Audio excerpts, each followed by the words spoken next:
What is going on YouTube and Spotify? This is the Just BSN podcast. And I know we said we weren't going to do it, and then we didn't record it all last week. But for good reason. There was a lot of stuff going on last week.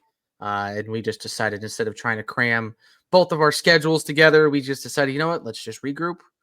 Let's get it out this week because we're going to have a lot to discuss with the Guardians, with the Browns, obviously. And even Cavs Media Day started. So the Cavs are going to be starting up very, very soon. Now, we won't be discussing the Cavs today, but in the future, in the very near future, they will be on the books for us. So, Andrew, obviously, we had kind of a dud today with the Guardians, and I know we'll start with that, but not the greatest weekend of sports for us, besides obviously the Buckeyes pretty much dominated while Washington. But other than that, the Lions kicked our butt, and the Tigers came in and beat us 2-1 today. Yeah, I mean, it was just Detroit all weekend, wasn't it? I mean, we got our asses kicked by the Lions, and then we lose a very tight-knit game against the Tigers, which today I think everyone knew was going to be a very, very close game between the Guardians and Tigers because I tell you what, both pitchers were lights out today. Like, Gavin and Scuba were just unstoppable. It was just the fact that the Guardians just had two dummies playing in the field, and that was the difference maker.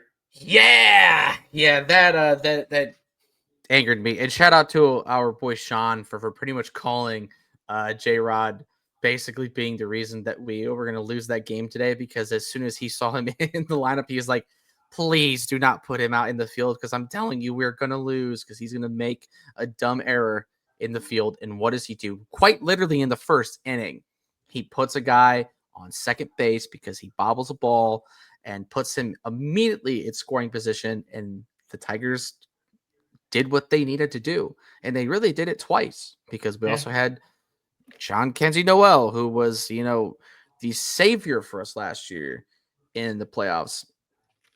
Between him and Rod, I think they went 0 for 6 with 5 strikeouts today. Yep, 0 for 6, 5 Ks.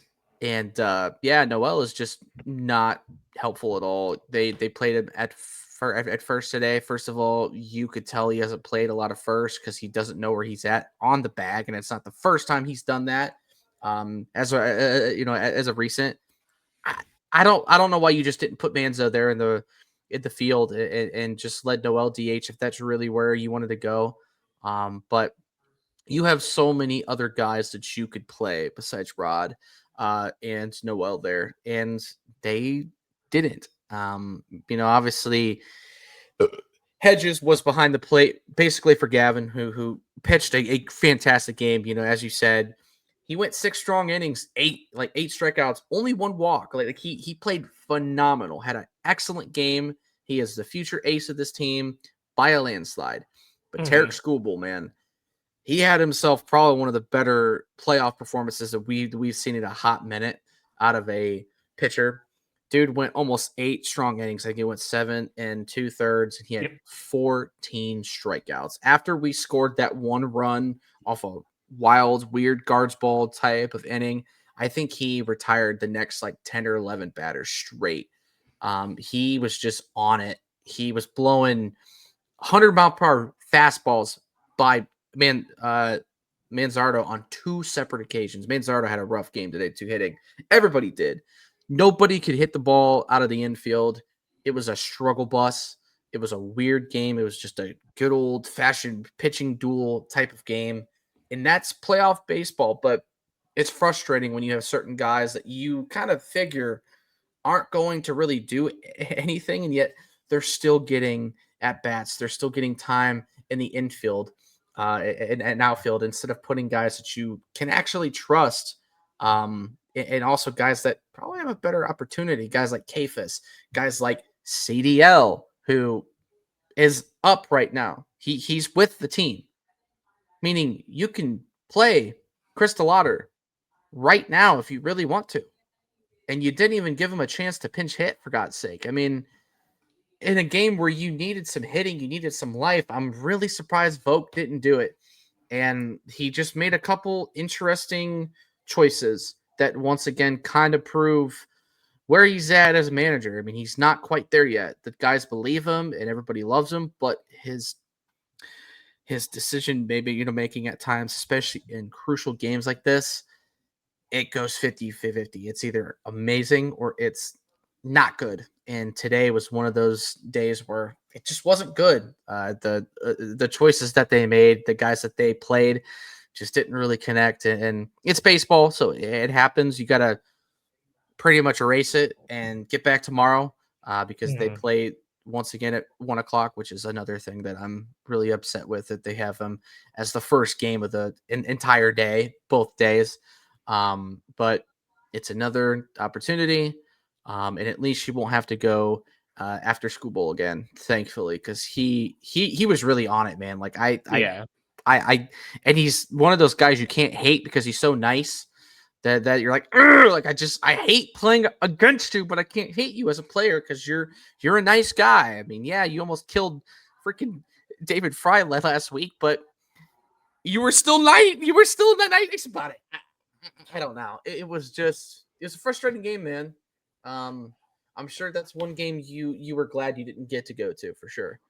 Yeah, no. I mean, I do enjoy going to these games just for the fact that I just love the pitching duel between both Gavin and Scooble because it's just fun to watch two guys just go 8+ strikeouts per person and just watch them completely dominate. And the thing is, it's going to be a good close game when that happens.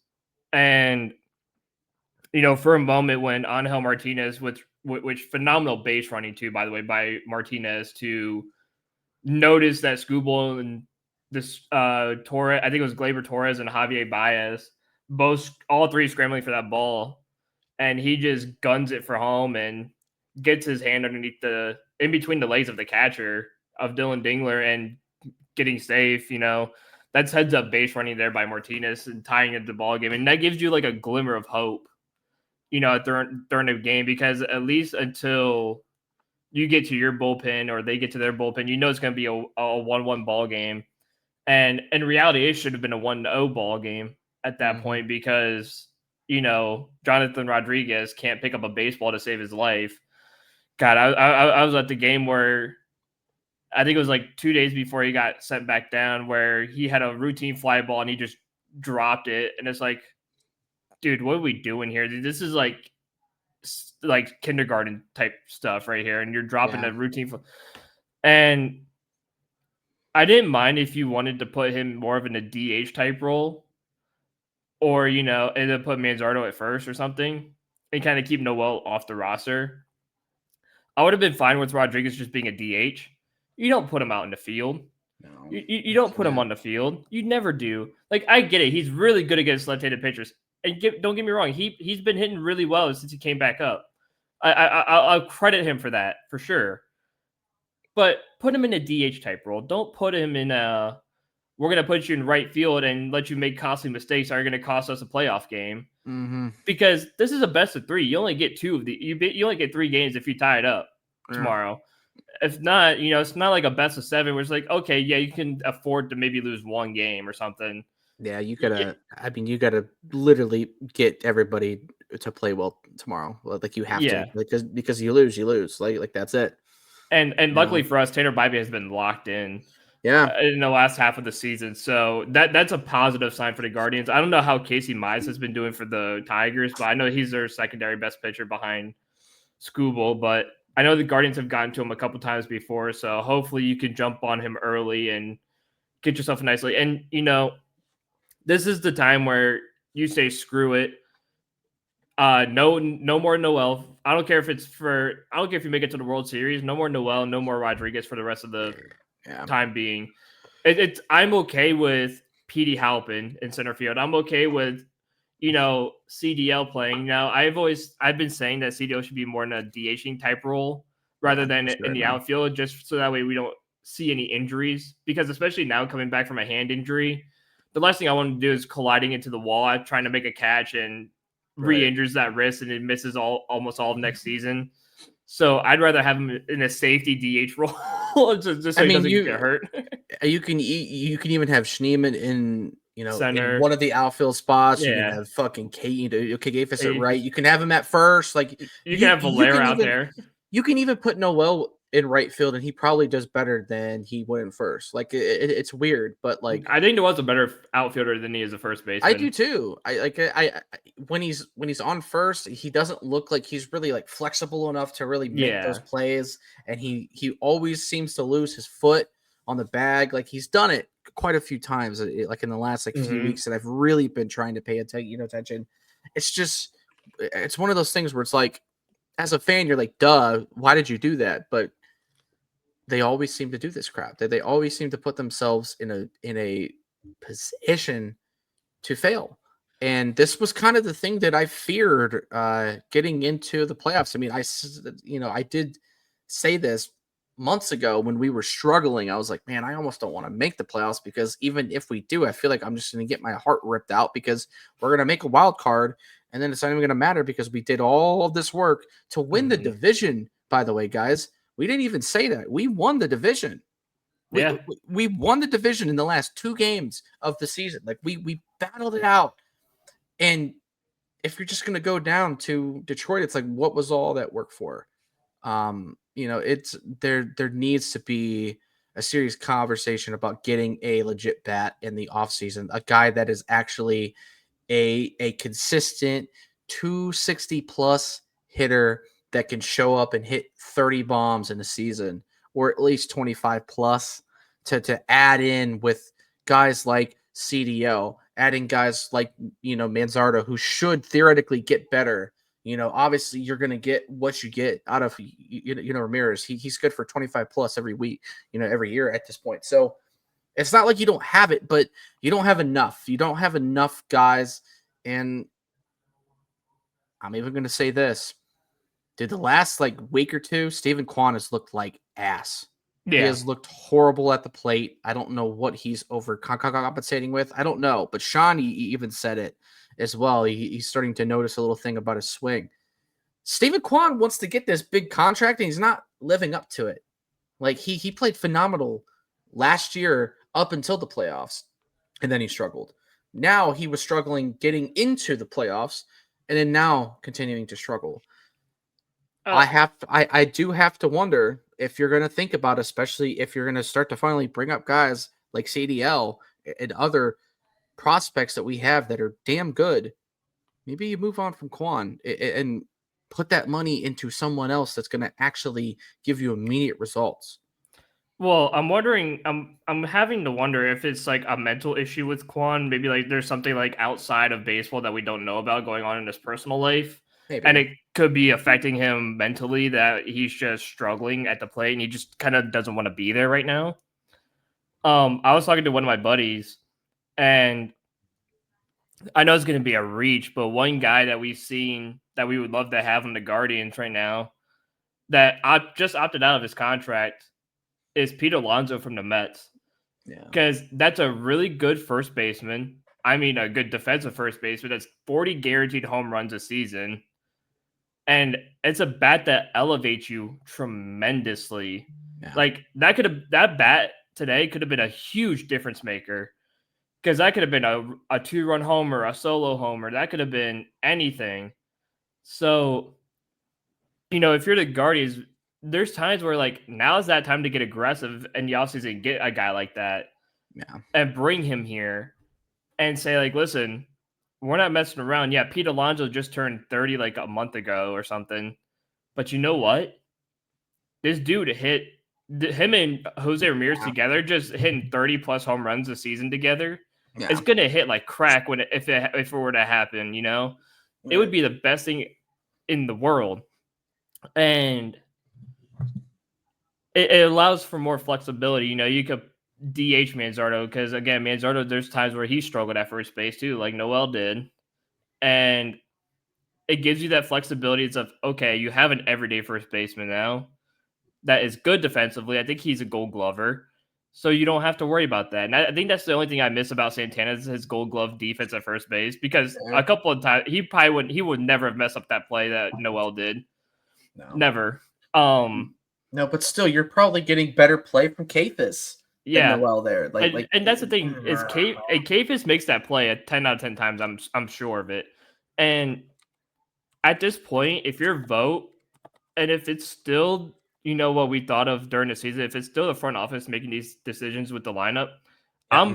I'm going. Listen, I don't care if it's a lefty matchup that we're facing. I don't want Noel near this roster. I don't want Rodriguez near this roster. No, nowhere Give near. me Valera, give me Kafis, give me someone else. Give me Daniel Schneemann. You know, they talked about how Manzardo struggled against left-handed hitters. He was batting like 188. Well, he has like 3 walk-offs in the middle of the season against left-handed pitchers. He also just got it. He got our first hit today off of Skubal. Like Manzardo is showing you like it doesn't matter if I'm facing a lefty, I can still hit the baseball. Yeah. So give me someone other than Rodriguez or Noel because I just saw on Twitter there's a graph of a guy like what the hell is this like Noel batting is like when he struck out on 3 pitches in the 8th inning or something. Right. And he struck out on 3 pitches. All 3 were so far out of the zone you could build a Walmart. You could legit build an actual Walmart between the strikes that he swung at. Whether in the dirt, way outside the other bat. I was like, dude, what are we swinging at? And he swung at every single pitch. It's like, dude, I get wanting to be aggressive, but there's overly aggressive and there's, okay, I'm an idiot swinging at just whatever I want to. Like, Yeah. if I'm like, dude, dog, what are we doing? Like, I'll be showing him the thing. Like, where are we swinging at? What the fuck are you looking at? That's a strike or these are strikes. Yeah. I did not give you the green light to swing at these. Like, you see this little box called the strike zone? The ball in there, that's where you swing the bat. Not you don't. This isn't fucking MLB The Show, where it's me just playing my career and I'm just swinging at fucking everything. You're a real MLB ball player doing it, and it's hurting us so much. And for me, like, if I'm vote, I'm just taking him out of the lineup completely because that's just a waste of that bat. That's a guaranteed strikeout. And I'm not going to sit there and waste my time with that. So I don't care if you're facing a lefty. You put your best hitters and your best players out on the field regardless.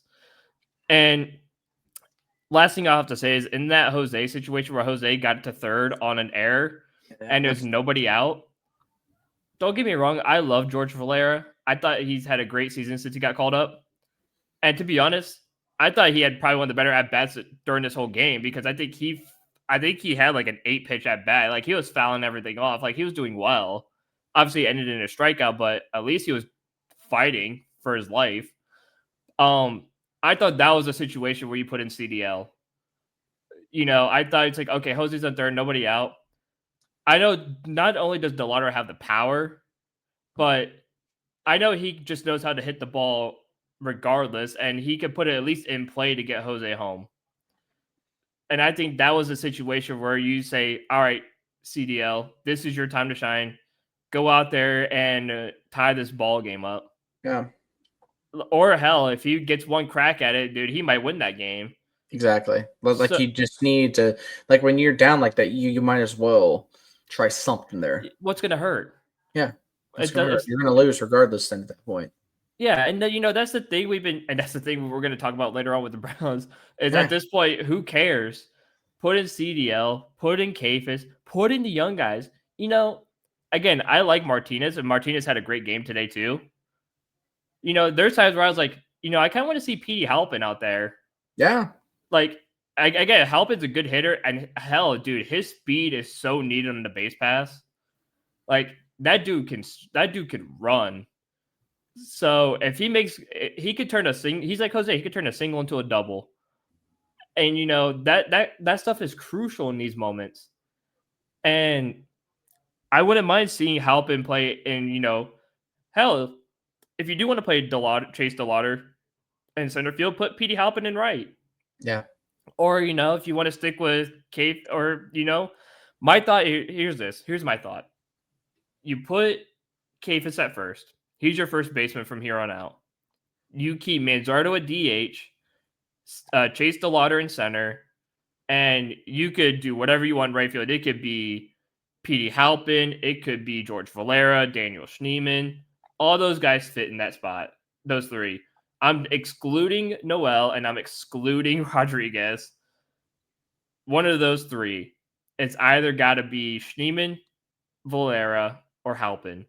Yeah. Because you know what? I'd rather trust the young guys to do something because guess what? They're going to play like they got something to prove.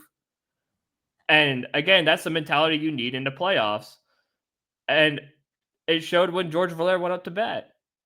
He went up there and fought off pitch after pitch. He had an 8-pitch at bat. He was fighting. He wanted it. So that's the guy I want at the plate constantly. Is a guy who wants it. I don't want Noel or Rodriguez who's swinging at every single damn pitch in the book and just walks off like I gave it my best. Even though I swung at a pitch that was going to hit some kind of fan in the stands. Right. And the thing is, it makes Scooble's job so much easier when that happens. And to be fair, though, to the credit of the Guardians hitters, and I'll make this excuse for them, that home plate umpire was so bad. Like, I never seen such an expanded strike zone, especially just for Scooble alone. Like, there's times where, I was pissed off at Noel striking out on those 3 pitches that were insane. But I was like, you know what? How can I really blame him when the strike zone is so expanded? That pitch that was in the batter's box could have been called a strike for all we know. Like, there's times where I'm like, you know what, Noel? You did the right thing. But I mean, let me just show you this just for real quick, and I'll let you go ahead. This is the type of thing that Noel was swinging at. This was a strikeout. Yeah. Yeah, this is what we've been seeing all season long from Noel, by the way. Like 2 and 3 are not even close. Not even in the same dude. That's what I'm saying. You could build a Walmart between these strikes. Mm-hmm. Like it's you could so build like each point is where each Dollar General is in the a 10-mile vicinity. But like that's what that looks like. And this guy is just swinging in the dirt, swinging strike at just a dumb changeup. I mean, at least when Manzardo would strike out, he was swinging at 100-mile-per-hour fastballs that were down the middle. They were in the zone. It was just, hey, Scooble, gotcha. Like, I would rather see you swinging at quality pitches, and you're just like, hey, he just got me. Noel is just it's almost like when he swings, he closes his hands with one eye and just goes, oh no, I missed it. It's like, what happened to Big Christmas? What happened to the guy that was so clutch for us in the postseason last year? You don't have Fry, you don't have Lane Thomas, like you don't have those guys that contributed last season in this. And here you are. Like you got to kind of rely on some of these younger guys, but they've proven it. Like, give them the chance instead of wasting our time with guys that we know are quadruple A players at best. It's just a simple fact. So hopefully they can bury the hatchet, get back to it tomorrow. I really hope that we continue to see the Tanner Bybee that has been doing very well as of recent, because if we get Tanner Bybee from 3 months ago, this is a different story. It's over. If he gives up 2 home runs like he was known for 6 months before he started really locking it in, then we're going to be in trouble. But luckily for us, and knock on wood for this, the Tigers have not hit the ball very well over the last month to 2 months. They really haven't. They've had a couple of decent games, but generally speaking, the Tigers are scoring like anywhere from 2 to 4 runs max each game, and that's doable to still win against. So the Guardians just got to show up, man. I think they came out a little flat, and Scooble was just on his shit, and you got to give him the credit, and you got to move on. So we'll see what happens tomorrow. I'm curious to see who ends up being in the lineup tomorrow. I think you're definitely going to see Bo, who has been doing a lot better.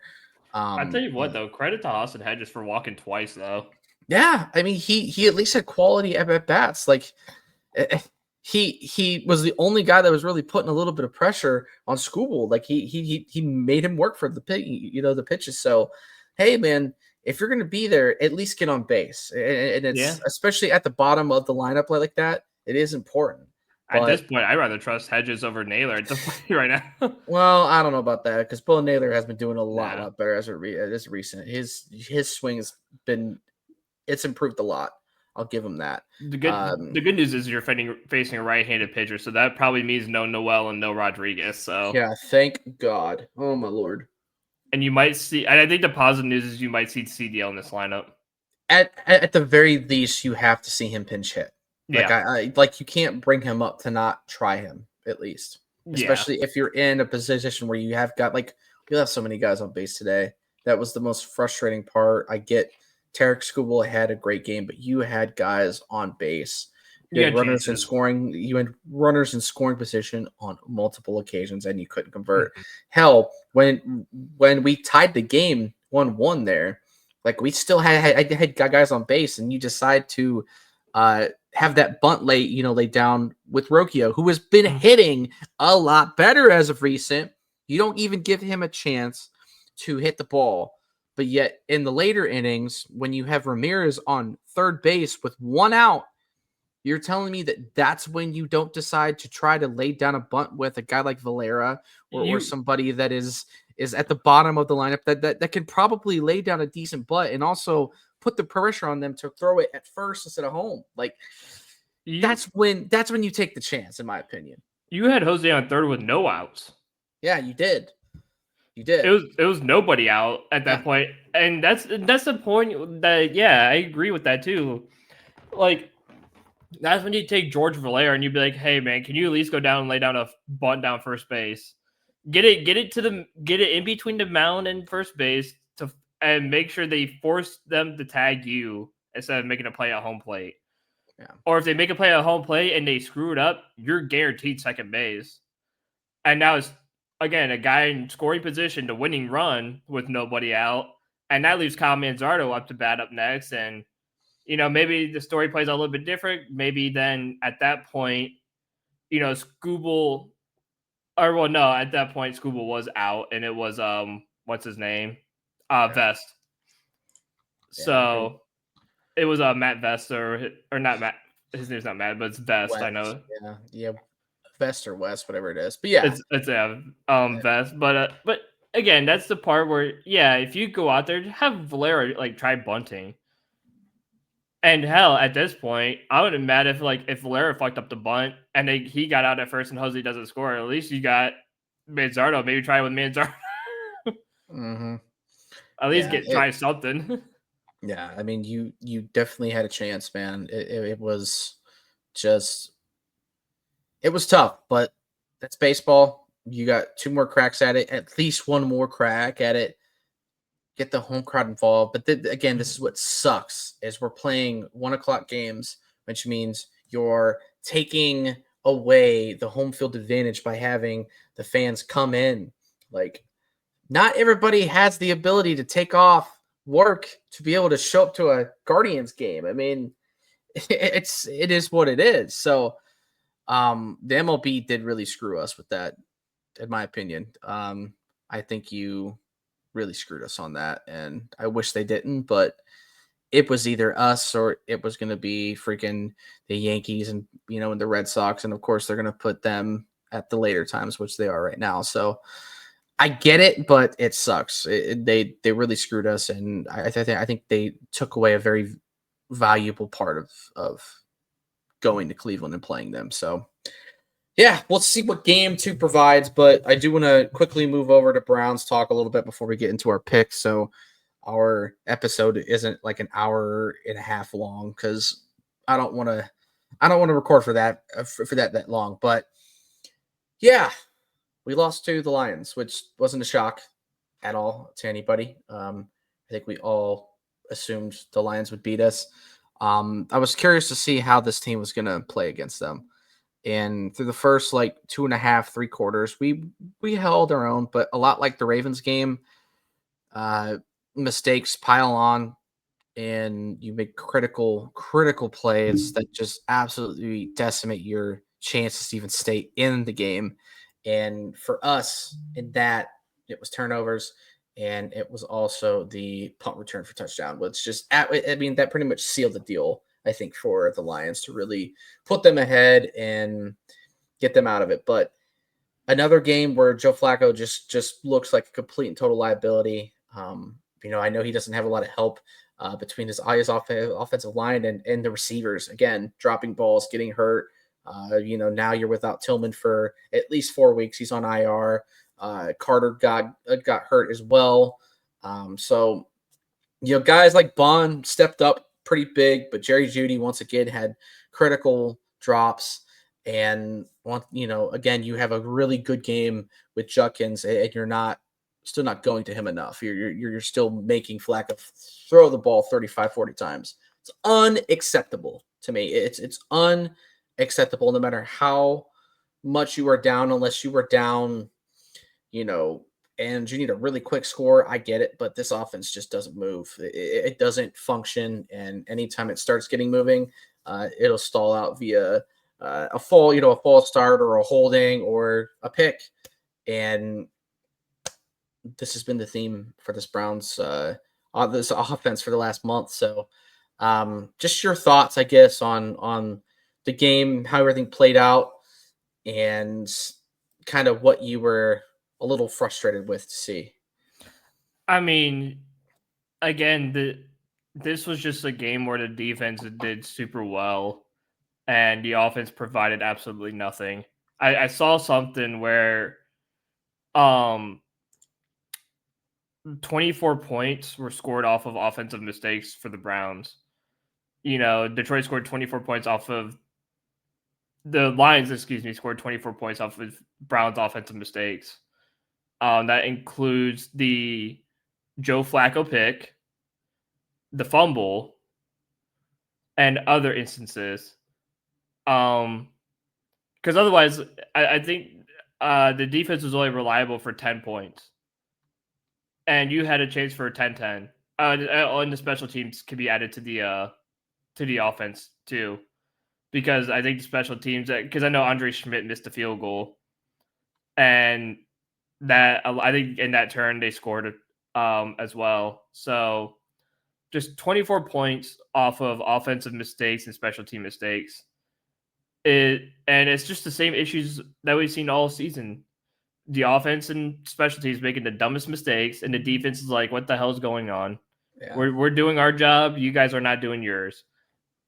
And I thought it was quarterback malpractice. The fact that Gabriel came in very late and was only able to, and they only gave him handoff plays. And you're like, okay, so he's only allowed to just give it to Judkins and that's it. So it's like, okay, cool. Gabriel's in with, I think it was like 3 minutes left in the game.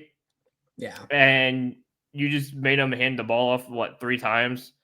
And then it's like, okay, we're punting. Like, dude, give him a chance. Let him throw a ball. Let him get opportunities. And I think they just, at that point, just didn't care. Like, you weren't coming back down 24, obviously, but at least give the kid something to do. Or at least let him try some shit. Like, I felt bad for the kid because he didn't get to do anything. So, obviously, we heard the news that there's a high percent chance that Dylan Gabriel will start in London. And the kid deserves it, at least. He deserves a shot. And you know what? If he falls in the same trap as Joe Flacco, then you move on to Shador. Yeah. And then if Shador happens to Shador, then you have 3 terrible quarterbacks on your hands. And you think about, what do you do in the draft? Do you go for quarterback? I mean, you might have, at that point, you might have 2 top 10 picks. So you just go after a receiver and you go after to replace Jerry Jeudy, and you go after a quarterback and just say, let's get this figured out. And maybe you move on from Stefanski and Barry, and you kind of revamp a little bit. So, I think it's smart to give Dylan Gabriel just at least a couple games to get a shot and see what he can do. I mean, what's the worst that what's gonna happen? If anything, I feel like he might outperform Joe Flacco. And Yeah, I mean, at this point, anything is better than what he's been giving us, unfortunately. I'm sure he could probably move the ball past the 50-yard line. It's just about getting chances. It's just about like, yeah, has Andre Schmidt missed a couple field goals? Sure. But at least giving him opportunities, to score points is Yeah. all I could ask for, because it's like, at least, hey, Dylan Gabriel's getting a field goal range and we're trying for field goals. And if he pops off a touchdown or two, hey, even better. Now you might actually win a football game. So I think it's worthy of seeing if he can move the ball downfield and at least keep the defense off the field for, more than a minute. Yeah, it's really something else to watch. Uh, this current offense try to do anything really besides run the ball, and once again, as I've said, Stefanski refuses to commit to the run fully and really use his young running backs that have been playing well when they are given the chance more opportunity. Now, they did use Judkins quite a bit, and he has been basically the leader in snaps in terms of the running backs. He's even getting more involved in the passing game as well. But I'm sorry, man, but it shouldn't matter. Like you should make sure that he is getting every opportunity to touch the ball because he is your best and most reliable player on this offense. And Mhm. you know, it just almost makes me think of like what really was the plan with Flacco? Like, was the plan for him to always go 4 to 6 games and just see how he was? Was it to ride with him for the full season, or was it just until he started to lose games? Like, what was truly the plan for him? Because he was a 40-year-old a 40-year-old quarterback that struggled immensely. Like, his lack of mobility was a serious factor in us not being able to do much on offense because you limit yourself in what you can do in the passing game, which makes the defense just play routinely. Now, at least with Gabriel, like with Gabriel, I think teams can prepare you a little bit, Mhm. different, and it can go a little better or it can go worse. But you have to find out, and that's sort of my main point here is next year's draft is very big for us. Like, we have an opportunity for us to make some serious leaps with this roster, and you have to figure out what you have here with this group at quarterback to determine what you're going to do in this next draft and even next 2 or 3 drafts. Um, so you got to let at least one of the 2 rookies go. But honestly, Yeah. it would be nicer if you could just go ahead and let them both play and see who pans out. You see who shows you some life, and whichever one does, give them a chance next season with a revamped offensive line, a better receiving core, another year with Judkins, and again a solid defense that has a really good core and really solid players and a great coordinator in Schwartz. Um, there's opportunity here, and I think the last thing that I want to say before we just move on is it really sucks that the Browns are in this sort of position because the AFC North is wide open. Mhm. Um, the Ravens are decimated right now with injury. They're 1-3. They just got their butts kicked by the Chiefs. The Bengals are done, man. Like, they look atrocious. Zach Taylor is probably on the verge of getting fired at this moment. And even the Steelers, who although have been winning, they haven't looked impressive. I mean, they look like they have a 40-year-old at quarterback too. It's just they're just a better run team than we are. And they always will until we prove it otherwise. So it sucks because the Browns are not still in a terrible spot. I mean, we're in the same boat as the Ravens. Yeah. Um, and we have an easier part of the schedule coming in the future. So there is opportunity, but this first month you really saw the struggles. You've gotten through it. Now let's go out and let's see what you got. Like, let's see what these guys have in the tank, because we could lose every game this year, truly, because I want a high draft pick. So 4 to 6 wins is my max for this team. Yeah. If we're winning anything more, then what are we really doing? Like you're not trying to rebuild, and you're also not trying to Tank. win either. Like you're just kind of in this middle ground where like you're almost like the Colts. And yeah, the Colts are in a better spot now, but they got lucky. Like Danny Dimes just so happened to be the next Sam Darnold for them. So I, we thought that we could get that out of Flacco, and you're just not. He's 40 years old. You didn't want or have the ability to play Danny Dimes or pay him, and so you're stuck with where you're at. So figure it out because you have no other choice beyond that. yeah, and here's the thing I will say is that you have 3 very winnable games coming up next. Obviously, you have Sunday against the Vikings, which is a very winnable game. Yeah, You have the Steelers next Sunday, which is again it's another very winnable game. And you have the Dolphins, who are atrocious and who just got their very first win of the season. That's also a very winnable game.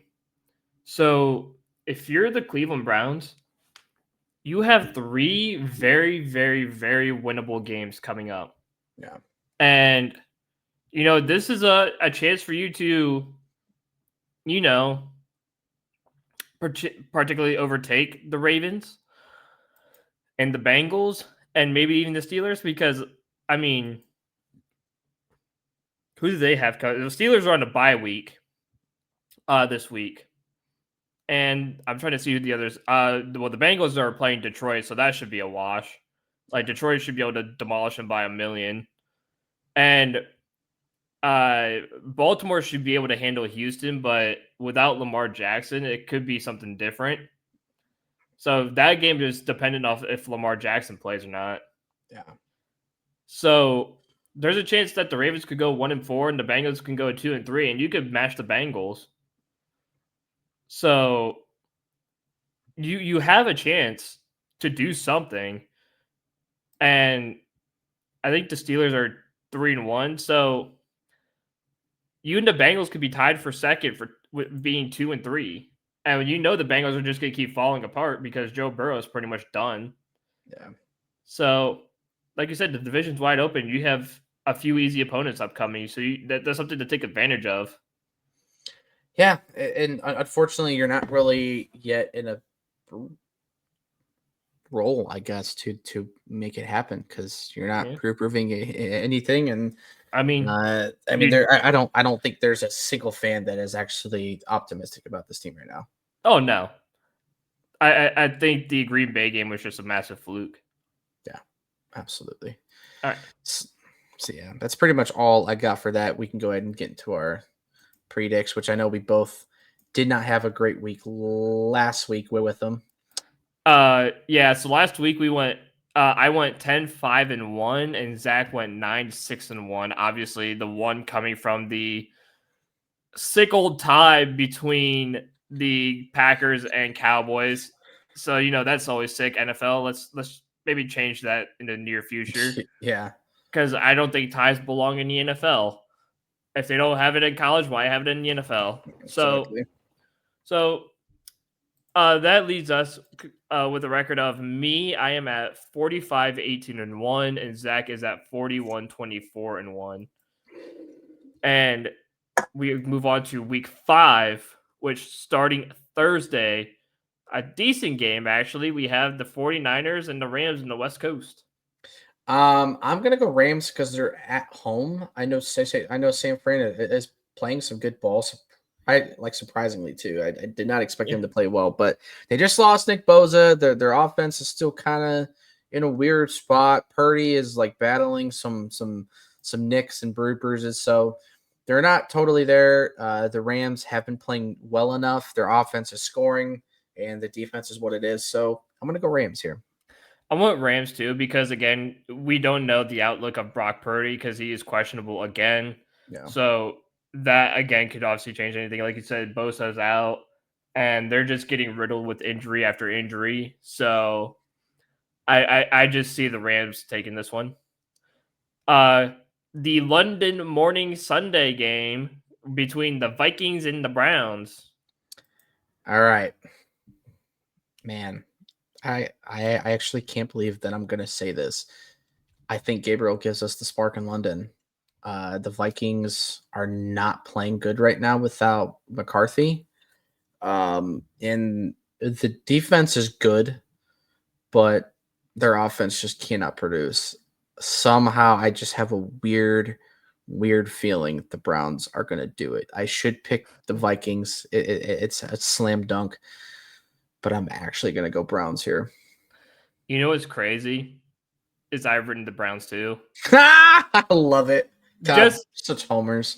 no, it's not just because we're homers. I Obviously, know, I I mean know. that's part of it. Obviously, Yeah, but no, like it's like the Green Bay game where it's like you have this like sneaky feeling like the defense is going to keep you in games. Like I said earlier in the pod, it would have been 10-10 against Detroit if we didn't have 24 points given up by our offense and special teams yeah, because of a pick, a fumble, and a missed field goal that resulted in 24 points. And the defense has been showing out, even on gas legs. They have been really freaking good, yeah, and I just had the sneaky feeling that this defense is going to make an entire difference in this game because, again, like you said, the offense for Minnesota is struggling really hardcore right now. And if the Browns could just do something, just move the ball downfield and just even put a couple points on the board. If you could put 17 points on the board, you could win this game. I yeah. think so. So. For some reason, I have this inkling that Gabriel's just going to have a few really good drives and get his team in a really good position. And again, like you, I just have this random ass belief that we're just going to do something. And you know, I hope we do, but again, if you're anybody else, you probably should be picking Minnesota at this point. Yeah. Definitely pick the under though. Like I would definitely say Pick pick the the under. under. Um, also a weird thing that's going to go on is during this game, I'm going to be getting baptized at my church. So um, hopefully, hopefully God's on my side too for this one. As you go down into the water, just pray that the Browns win the football game. Like, oh, please let the Browns win. Oh, okay, donk. Let the Browns win, donk. uh, maybe that's all we need was you to be baptized, and Maybe we'll see. I've already been baptized, so I can't do that again. Yeah, you can. We'll double it up on that day. Um, New York versus the Saints. Oh God, this is a funny game. I'm gonna go New York. I mean Yeah, Dart has given them a little bit of spark. And dude, Scatterbo's been solid. He's been a very solid piece for them. The only thing that's gonna suck for them is they just lost Malik. That's gonna hurt them. yeah. But their defense is still very good, and I would argue that the Saints might be the worst team in the league. I don't know. The Jets definitely have their freaking number. The Jets are terrible. And we'll get to them later, but the Saints are not very good. I expect the Giants to win. Yeah, I expected Giants to win too. Just for the reason that you said, like, yes, they lost Malik Neighbors, but at the end of the day, the Saints are, in my opinion, the worst team in the NFL. And there's just nothing around it. They are the absolute worst. Yeah. And all you have to do is just get like 2 touchdowns and you win that football game if you're the Giants. And Jackson, like you said, Jackson Dart has given them a really good spark. So moving on to the Broncos versus the Eagles. This is a good game. This is probably the better 1 o'clock game in my opinion. Yeah. Um, I should go Eagles, but my heart is definitely saying the Broncos because the Eagles have just been kind of cruising through teams. Yeah. And the Broncos have a good defense. They are built for a game like this. But I'm gonna go Eagles. They're at home. That's gonna be their advantage. But the Broncos, I'm not gonna be surprised whatsoever if they win this game. I really won't. But Yeah, I've had the same sentiment that for some reason I think the Eagles have just been skating by all season, and that the Broncos could actually win this football game. But like you said, I factored in that the Eagles are at home, and when they're at home, they are one of the toughest, if not the toughest team to beat at home. So I gave them the home field advantage, and I picked them at home. Houston and Baltimore. Although the Ravens are at home, I'm gonna take Houston. Lamar's out for the next 2 to 3 weeks. They've lost a ton of guys on their defense as well. That's gonna seriously bite them in the butt. Again, I know they're at home and they're probably gonna heavily rely on Derrick Henry. But I don't see Cooper Rush being able to do it for him. I think Houston's gonna get it done. Yeah. So I said the same thing, that with Lamar Jackson being out, that's besides him and Derrick Henry, that's their only two offensive players. Yeah. Um, and without Lamar Jackson, I don't think Cooper Rush is going to get it done. And I don't think you could solely rely on Lamar Jackson to do it. And the Ravens defense just hasn't shown me anything at all this season. So I just can't see them hanging around in this game.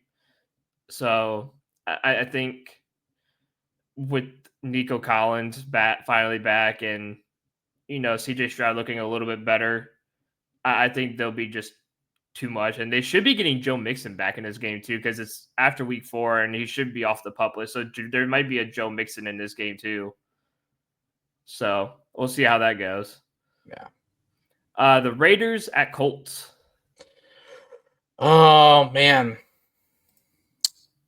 The Colts finally showed that they were kind of human again. And I know they're at home, which will probably help them because the Raiders really haven't been doing a whole lot on offense, but Genty found something. And because of that, I think I'm actually going to go Raiders. I think Genty has another good game. I think he sort of rides the high, and the Raiders find a way to get it done because their defense is actually playing some pretty good ball as well. So I'm going to go Raiders. I went with the Colts.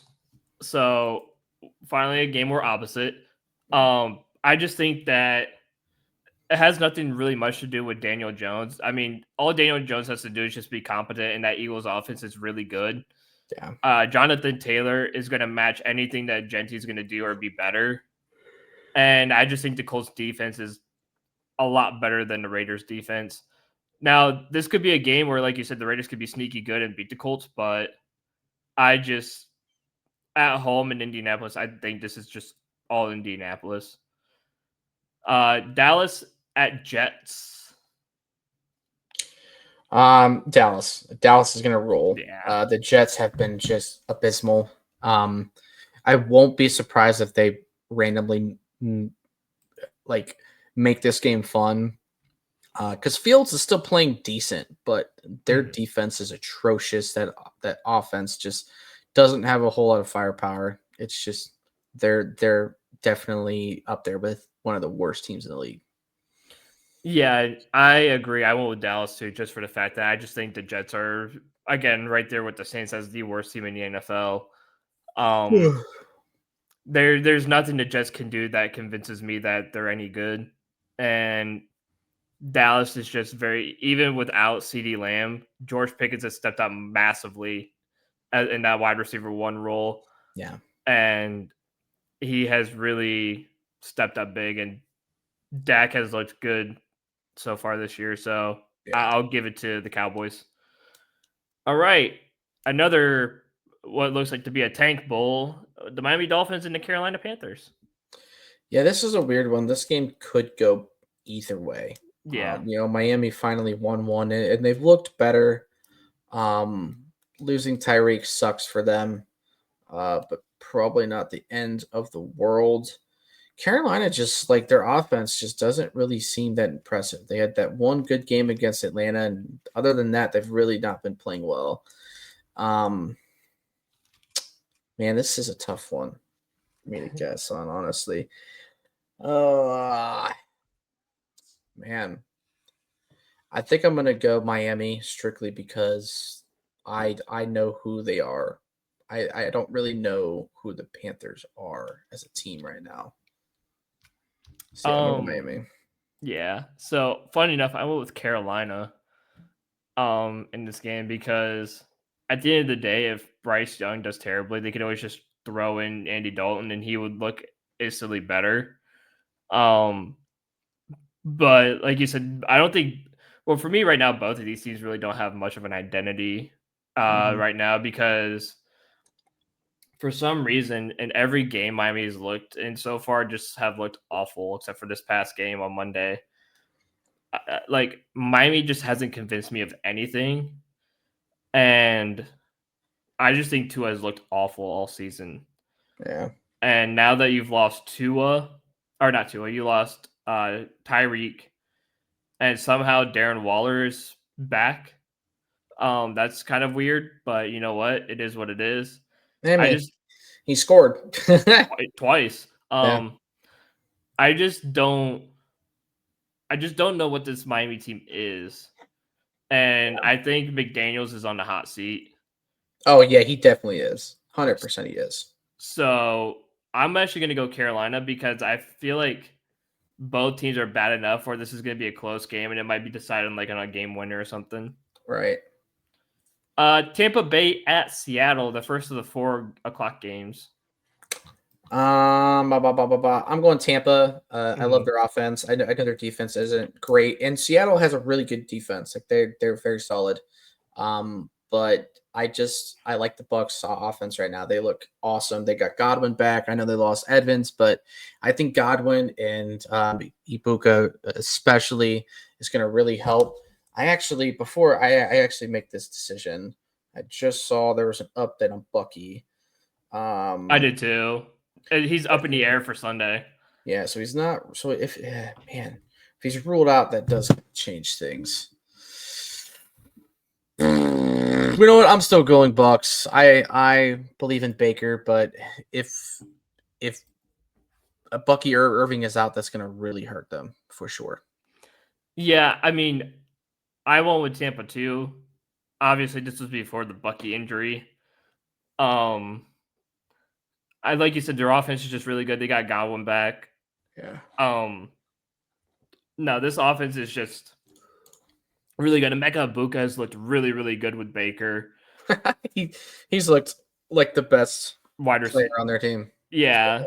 So, whether Irving is playing or not, I still think that this offense is still really good compared to Seattle's offense.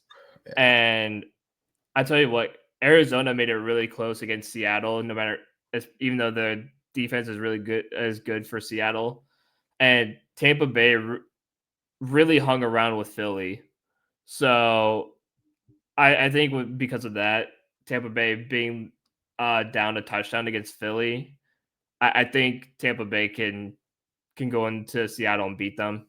yeah, Titans at Arizona, another tank bowl game. yeah. Arizona has this one in the bag. They're at home. Yeah. I know they're not playing the best, but Titans, they're also at the bottom of what some of the worst teams are right now. So yeah, Arizona's pretty easy call.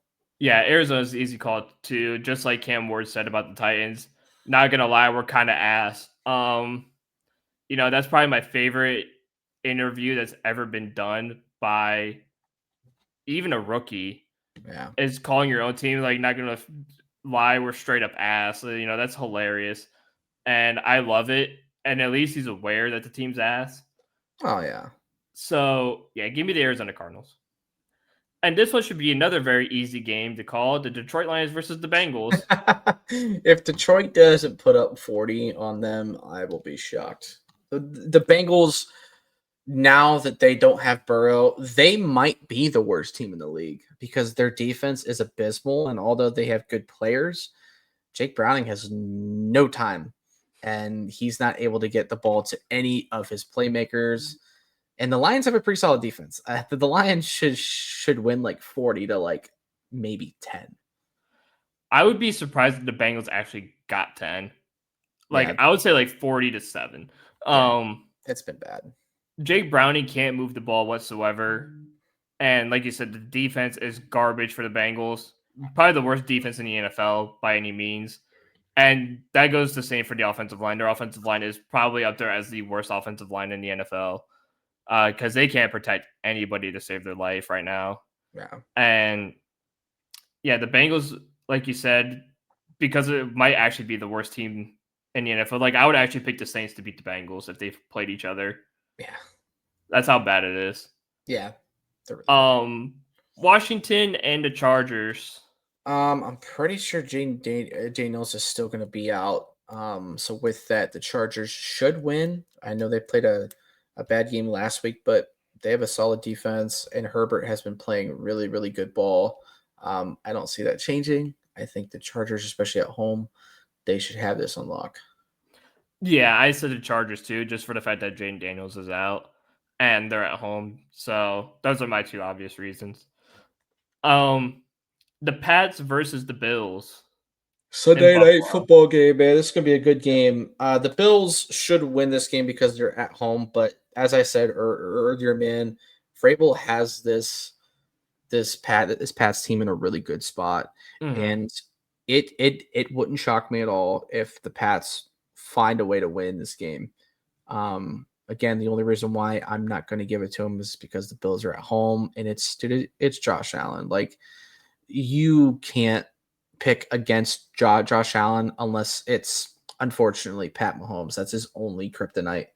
And even this season, he may able to finally get over that hump. So I'm going Bills, man.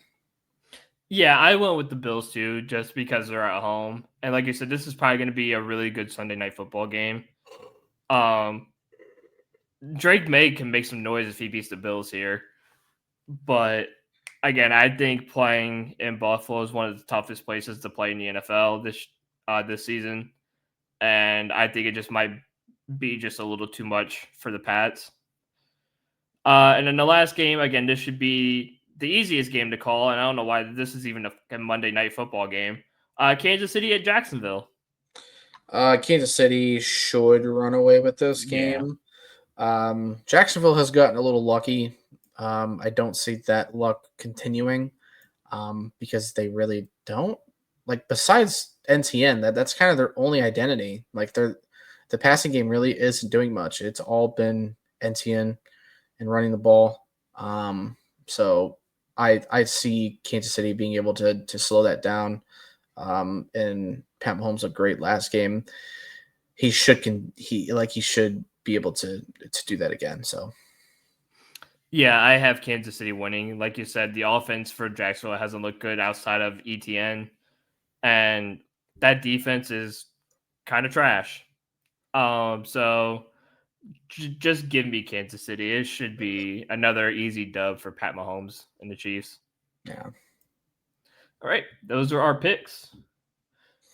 And again, before we do anything, be sure you check out our sponsor, Effortless Wins, for sports betting advice and place to boost your wins. Talk to Tony or Greg. The links will be in the description on Spotify or in the comments on YouTube. Go check them out. NFL season is back in action, and a lot of good games that look nice and juicy to bet on. So they really are. it's going to be a good weekend for some good old fashioned NFL betting. So be sure you guys go check out Effortless Wins, and you guys can win some pretty good money. Some pretty good money. I know Tony posted on his Instagram he was able to turn like $100 into 3K over the past week in the NFL. So if you want to go do that, join that Discord. Yeah, brothers. Hell yeah. All right, guys. Well, hopefully we will come back the next week with some good news on the Guardians, some good news on the Browns, and who knows, we could even hear some cap stuff. But at the very least, guards and Browns. So in the meantime, we'll see you guys next time.